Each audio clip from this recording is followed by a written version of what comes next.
ನಾನು ಈ ಸಂದರ್ಭದಲ್ಲಿ ಹೇಳೋದಕ್ಕೆ ಇಚ್ಛಪಡ್ತೇನೆ.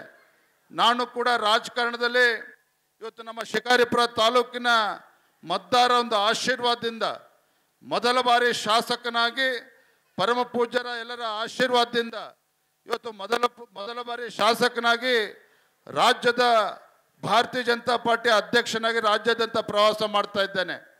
ಕಳೆದ 1 ವರ್ಷದಲ್ಲಿ ನಾನು ಕೂಡ ಅನೇಕ ಪಾಠಗಳನ್ನು ಕಲಿತಿದ್ದೇನೆ. ವಿಶೇಷವಾಗಿ ಪೂಜ್ಯ ತಂದೆಯವರು ಸನ್ಮಾನ್ಯ BS ಯಡಿಯೂರಪ್ಪನವರು ಅವರು ಕಳೆದ 30-40 ವರ್ಷಗಳಲ್ಲಿ ಯಾವ ರೀತಿ ರಾಜಕಾರಣದಲ್ಲಿ ಏನೇ ಸಮಸ್ಯೆಗಳು ಬಂದರೂ ಸಹ ಅಡೆತಡೆಗಳನ್ನು ಮೀರಿ ಯಾವ ರೀತಿ ಸನ್ಮಾನ್ಯ ಯಡಿಯೂರಪ್ಪನವರು ಮುಖ್ಯಮಂತ್ರಿಗಳಾಗಿ ಈ ನಾಡಿನ ಜನರ ಸೇವೆಯನ್ನು ಮಾಡಿದ್ದಾರೆ ಅಂತಕ್ಕಂಥದ್ದು ತಮ್ಮೆಲ್ಲರೂ ಕೂಡ ಗೊತ್ತಿರ್ತಕ್ಕಂಥ ವಿಚಾರ. ನಾನು ಕೂಡ ಯಡಿಯೂರಪ್ಪನವರ ರಾಜಕೀಯ ಜೀವನವನ್ನು ಭಾಳ ಹತ್ತಿರದಿಂದ ನೋಡಿಕೊಂಡು ನಾನು ಕೂಡ ಕಲ್ತಿದ್ದೇನೆ. ಜೀವನದಲ್ಲಿ ನೀವು ಗೆದ್ದರೆ ನಿಮ್ಮವ್ರು ಯಾರು ಅಂಥೇಳಿ ಎಲ್ಲರೂ ಕೂಡ ಗೊತ್ತಾಗ್ತದೆ. ಜೀವನದಲ್ಲಿ ಏನೇ ಸಮಸ್ಯೆಗಳು ಕೂಡ ಬಂದಾಗ ಅದನ್ನು ಮೆಟ್ಟಿ ನಿಂತು ಗೆದ್ದರೆ ನಿಮ್ಮವ್ರು ಯಾರು ಅಂತ ಜಗತ್ತು ನಿನ್ನ ಕಡೆ ನೋಡ್ತಾ ಇರ್ತದೆ, ಜನ ನಿನ್ನನ್ನು ಒಪ್ಕೊಳ್ತಾರೆ. ಆದರೆ ಸಮಸ್ಯೆಗಳು ಬಂದಾಗ ಅಥವಾ ಸೋಲು ಬಂದಾಗ ಜೀವನದಲ್ಲಿ ನಿಮ್ಮವ್ರು ಯಾರು ಅನ್ನೋದು ಕೂಡ ಅರ್ಥ ಆಗ್ತದೆ.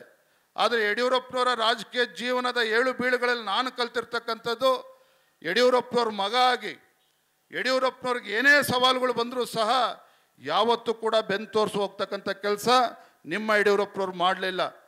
ಇವತ್ತು ರಾಜಕಾರಣದಲ್ಲಿ ಯಡಿಯೂರಪ್ಪನವರು 4 ಬಾರಿ ರಾಜ್ಯದ ಮುಖ್ಯಮಂತ್ರಿಗಳಾದರು. ಯಾರು ಏನು ವಿರೋಧ ಮಾಡಿದ್ರು ಸಹ ಇವತ್ತು ಮಠಮಾನ್ಯಗಳಿಗೆ, ಕೇವಲ ವೀರಶೈವ ಲಿಂಗಾಯತ ಮಠಮಾನ್ಯಗಳಿಗಷ್ಟೇ ಅಲ್ಲ, ಎಲ್ಲ ಸಮಾಜದ ಮಠಮಾನ್ಯಗಳಿಗೂ ಕೂಡ ಯಡಿಯೂರಪ್ಪನವರು ಆರ್ಥಿಕವಾಗಿ ಶಕ್ತಿ ತುಂಬತಕ್ಕಂಥ ಕೆಲಸ ಮಾಡಿದ್ರು. ಯಾತಕ್ಕೋಸ್ಕರ ಮಾಡಿದ್ರು? ಇವತ್ತು ರಾಜ್ಯದಲ್ಲಿ ಭಾಷಣ ಮಾಡ್ತಾ ಇದ್ದಾರೆ. ಇವತ್ತು ಅನೇಕ ರಾಜಕಾರಣಿಗಳು ಕೂಡ ಅರ್ಥ ಮಾಡ್ಕೋಬೇಕು. ಯಾಕೆಂದರೆ ಸಮಾಜದಲ್ಲಿ ಕೆಲಸ ಮಾಡ್ತಕ್ಕಂಥ ಸಂದರ್ಭದಲ್ಲಿ ಇವತ್ತು ಸಮಾಜವನ್ನು ಕ್ಲಿಷ್ಟಕರ ಸಂದರ್ಭದಲ್ಲಿ ಒಗ್ಗಟ್ಟಾಗಿ ತೆಗೆದುಕೊಂಡು ಹೋಗ್ತಕ್ಕಂಥ ಕೆಲಸ ಯಾರು ಮಾಡಿದ್ದಾರೆ ಅಂತ ಹೇಳಿದ್ರೆ ಮಠಮಾನ್ಯಗಳು ಮಾಡಿರ್ತಕ್ಕಂಥದ್ದು.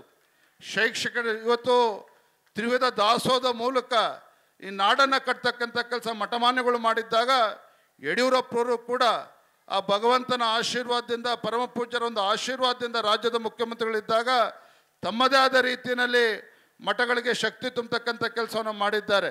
ನಾನು ಇಷ್ಟು ಮಾತ್ರ ಈ ಸಂದರ್ಭದಲ್ಲಿ ವೇದಿಕೆ ಮೇಲಿರ್ತಕ್ಕಂಥ ಎಲ್ಲ ಹರಗುರು ಚರಮೂರ್ತಿಗಳ ಪಾದಾರವಿಂದಗಳಲ್ಲಿ ನಮಸ್ಕಾರಗಳನ್ನು ಮಾಡ್ತಾ ಒಂದು ವಿನಂತಿಯನ್ನು ಮಾಡ್ತಕ್ಕಂಥದ್ದು.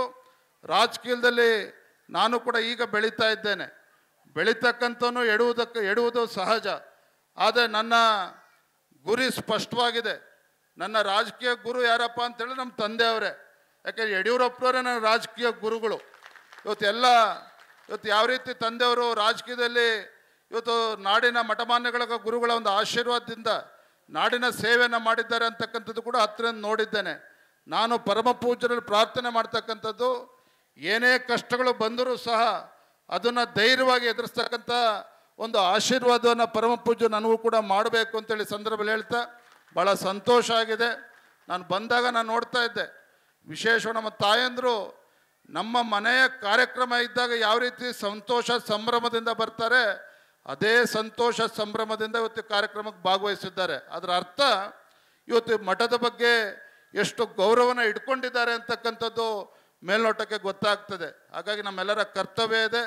ನಾ ಆಗಲೇ ಹೇಳಿದಾಗೆ ಈ ಮಠವನ್ನು ವಿಶೇಷವಾಗಿ ಕಾರದ ಮಹಾಸ್ವಾಮೀಜಿಗಳು ಯಾವ ರೀತಿ ಆಶೀರ್ವಾದ ಮಾಡಿದ್ದಾರೆ, ಯಾವ ರೀತಿ ಸಮಾಜವನ್ನು ತಿದ್ದುವಂಥ ಕೆಲಸ ಮಾಡಿದ್ದಾರೆ, ನಮ್ಮ ಕರ್ತವ್ಯವೂ ಕೂಡ ಇದೆ.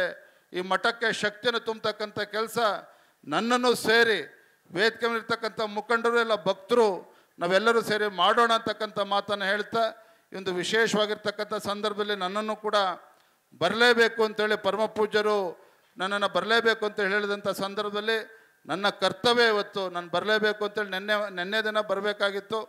ಸಮಯ ಅವಕಾಶ ಆಗಲಿಲ್ಲ.